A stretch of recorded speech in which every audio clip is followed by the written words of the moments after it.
YouTuber జ్యోతి మల్హోత్రాతో సహా 11 మందిపై దేశద్రోహం case నమోదైంది.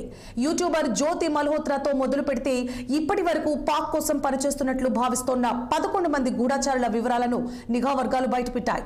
వీరంతా హర్యానా, పంజాబ్, ఉత్తరప్రదేశ్ రాష్ట్రాలకు చెందిన వారు కావడం గమనార్హం. ఆ 11 మంది గురించి వివరాల్లోకి వెళ్తే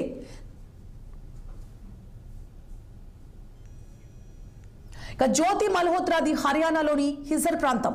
33 ఏళ్ల జ్యోతికి సోషల్ మీడియాలో మంచి ఫాలోయింగ్ ఉండడంతో యూట్యూబర్లో ట్రావెల్ విత్ జో పేరుతో ఓ ఛానల్ ఏర్పాటు చేసి ట్రావెలింగ్ వీడియోలు చేస్తూ ఉండేది.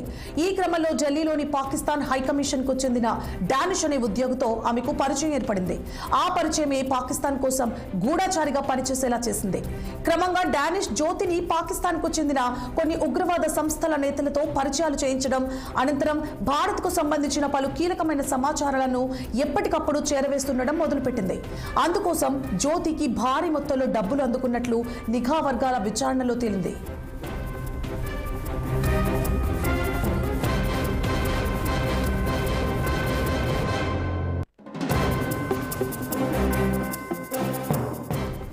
ఈ విధంగా ఏప్రిల్ 23న కశ్మీర్లోని పెహల్గాంలో భారతీయులపై జరిగిన ఉగ్రవాదుల దాడిలో జ్యోతి మల్హోత్రా పాత్ర ఉందని నిఘా వర్గాలు తేల్చేశాయి.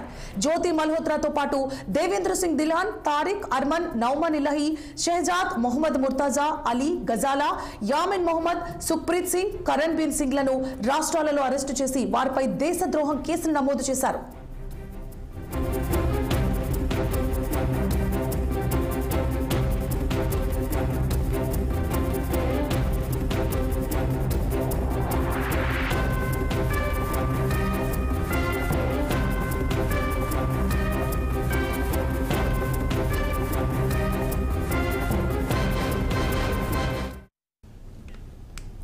తెలంగాణ హైకోర్టును ఆశ్రయించారు ఓబుల